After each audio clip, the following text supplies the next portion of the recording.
Yes friends, आइए आपको मिलाते हैं हमारे एक और जॉर्जियन से जो आरएमएस दौलपुर क्रैक किए हैं। अभी विंटर ब्रेक पे वो एस्टूस यहाँ पे आए हुए हैं अपने फ्रेंड्स से मिलने के लिए, ओल्ड फ्रेंड्स से, हमारे बच्चों से मिलने के लिए आए हैं। तो मिलिए मिस्टर प्राण से। यस मिस्टर प्राण, अपने बारे में एक बार बताएं ताकि हमारे बच्चों को पता चले आप कहाँ से हैं, कौन से सेशन में आपने यहाँ पे स्टडी करने के लिए आए थे। तो अपना इंट्रोडक्शन दीजिए। Yes, sir. Sir, my name is Pran Punia, and sir, my father's name is Dafidar Manoj Kumar. Sir, I am from Churu, Rajasthan. Churu से हैं आप? Yes. ओके। यहाँ आप हॉस्टल में रहते थे या सिविल से थे? Sir, hostel में रहते थे. हॉस्टल रहते थे, ओके। यहाँ के हॉस्टल के बारे में हमारे बच्चों को आप क्या बताना चाहेंगे? हॉस्टल का यहाँ का आपका शेड्यूल कैसा था, डिसिप्लिन कैसा था, Sir. कितने बच्चे रहते थे, थोड़ा बताएंगे। Sir, hostel का discipline सर एकदम मेरे को वहाँ पे जाके ऐसा नहीं लगा कि मैं किसी और जगह पे आ गया। तो डिसिप्लिन एकदम अच्छा था। और सर बात रही रूटीन की, सर रूटीन बताएं आप। रूटीन भी सर लगभग वैसा ही था। सर सुबह 6 बजे रिवीजन टाइम था। ओके। और सर फिर उसके बाद हमें 1.5 घंटे के लिए योगा एक्सरसाइज के लिए ले जाते थे।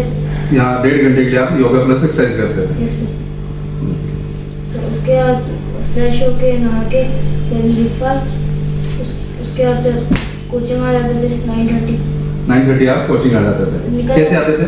सर बाय बस। एस्टूस की बस से आते थे? Yes sir. ओके। उसके बाद सर 10 to 1:30 क्लासेस चलती थी। ओके। सर 1:30 से 2 o'clock तक फिर लंच। सर 2 o'clock से 5:30 तक क्लासेस। ओके। 5:30 से लेके 6 o'clock तक हमारी गेम्स। ओके। फिर सर थोड़ा रेस्ट टाइम मिलता था। फिर 7 to 9 o'clock डाउट क्लासेस होती थी 7 to 9। कहाँ पे होती थी डाउट क्लासेस? सर हॉस्टल में हॉस्टल में होती थी। Okay, very good. उसके बाद से फिर डिनर, आधे घंटे का डिनर होता था।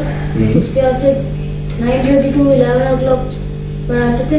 उसके बाद से 11:30 के लगभग हम थोड़ा पढ़ के सो जाते थे। 11:30 लाइट्स ऑफ हो जाती थी? यस। Okay, very good. एक आइडियल टाइम है सर, एक मतलब एक बच्चे के लिए, पढ़ने वाले बच्चे के लिए एक पूरा आइडियल टाइम। आइडियल टाइम में 11:30 सो गया बच्चा, 6 o'clock उठ गया बच्चा। ओके। यस, आप कुछ पूछें विक्रम जी। ओके प्राण, सो प्राण मुझे बताएंगे आपकी सफलता के पीछे मतलब क्या राज था S2S का? S2S की तरफ से आपको क्या हेल्प मिली? सर श्रेय तो मैं पूरी एस्ट्रोस टीम को देना चाहूँगा। ओके। जो बहुत मेहनती टीम है सर, और जो यहाँ के नोट्स थे और स्टडी मटेरियल था सर वो बहुत अच्छा था। यानी कि आपका कहने का है कि नोट्स एंड स्टडी मटेरियल बहुत अच्छा था। उससे कितने % क्वेश्चंस आपके एग्जाम में यहाँ आपके हेल्प किए? उस नोट्स या आपके स्टडी मटेरियल से कितने क्वेश्चंस आए?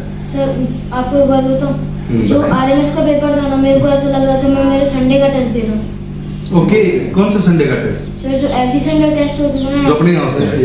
यहाँ एवरी संडे को जो टेस्ट होते हैं वो आप जब आरएमएस का एग्जाम दे रहे हैं तो आपको ये लगा कि मैं S2S के संडे वाला टेस्ट दे रहा हूँ। यस इट मींस आपके पेपर ऑलमोस्ट उसी लेवल के थे। Yes sir, same timing, same OMR based हो रहा था, लेवल बहुत अच्छा था सर पेपर्स का।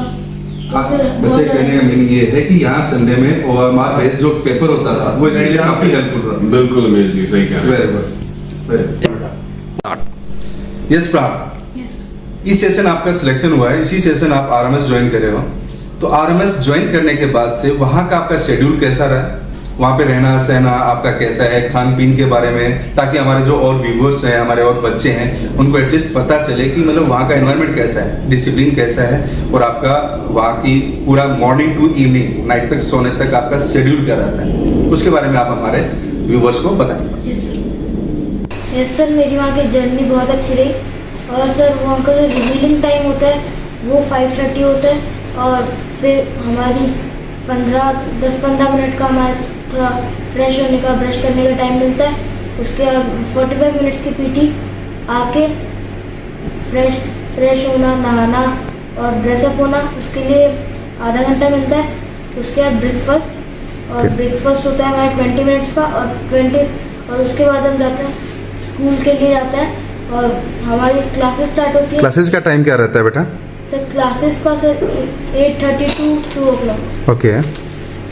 और सर उसके बाद हमारा लंच होता है 2:30 to 3 3:15, उसके बाद सर 45 मिनट्स का हमारे ब्रेक होता है। उसके बाद हमको गेम्स के लिए जाना पड़ता है। गेम्स का टाइम क्या होता है? सर गेम्स 1.5 घंटे के होता है सर। क्या टाइम रहता है? Sir 4 to 5:30। ओके आते सर हमें थोड़ा फ्रेश होने का, नहाने का टाइम मिलता है। ओके। उसके बाद हमारी प्रेप होती है सर। प्रेप मीन्स बताएं हमारे व्यूवर्स को। हमारे सर एक रूम होता है, उसमें हर एक के लिए अपने पर्सनल कैबिन होंगे sir,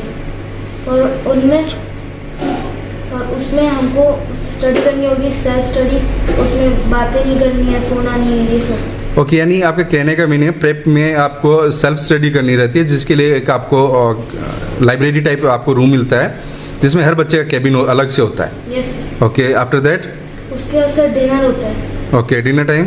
sir dinner 8 to 8:45। It means okay 45 minute का आपका डिनर ब्रेक रहता है। ओके और इसमें आपका वेज नॉन वेज दोनों ही रहता है? Yes sir. तो ये कैसे, जैसे वेज के लिए बंदा है बहुत से, हाँ बहुत अच्छा क्वेश्चन आपका विक्रम जी। जी। इसमें क्या बहुत से पेरेंट्स को ये रहता है कि हमारे बच्चे को वहाँ भेजते हैं, वहाँ का खाना पीना रहना सहना कैसा होगा, मेरा बच्चा वेजिटेरियन है ओनली वेज लेता है, कुछ का रहता है कि नॉन वेजिटेरियन, तो नॉन वेजिटेरियन वहाँ मिलता है कि नहीं मिलता है, तो उसके बारे में बताएं एक बार आप।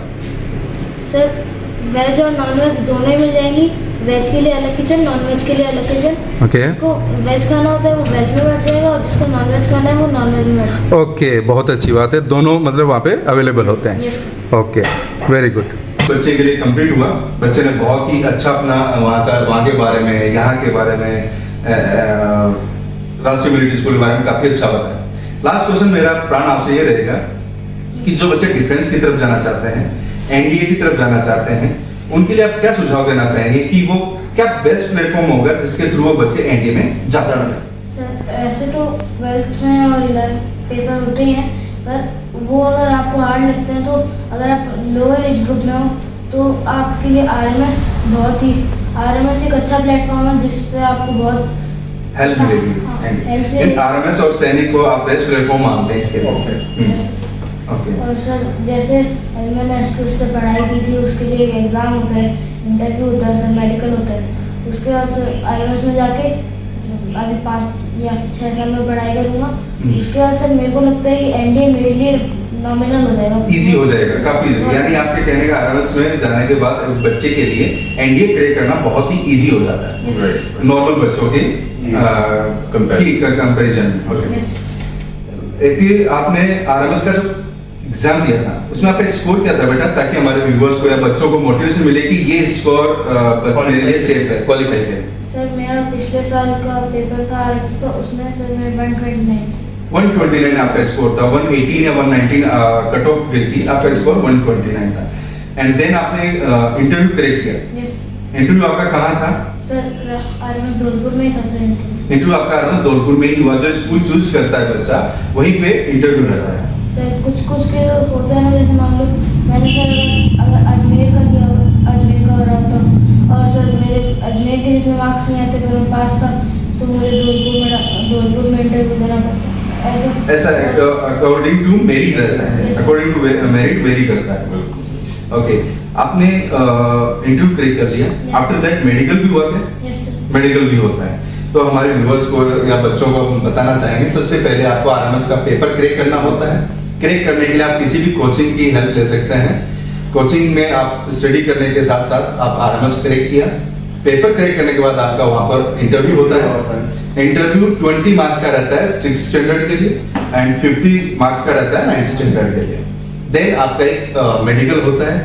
तीनों चीजें क्लियर करने के बाद आप फाइनल मेरिट में आते हैं। देन आपका फाइनल सिलेक्शन होता है आरएमएस के लिए। फिर आपकी स्टडी वहां पर 12th तक वहां पे स्टडी रहती है। आफ्टर 12th या 12th के साथ ही आपके लिए एनडीए का एग्जाम होता है, वो क्रैक करने आपके लिए काफी इजी रहता है। Am I right? यही आप कहना चाह रहे हो? Yes. Okay best of luck mister Pran for your RMS Dholpur and best of luck for your joining NDA. Thank you. Thank you. Thank you so much. Thank you so much.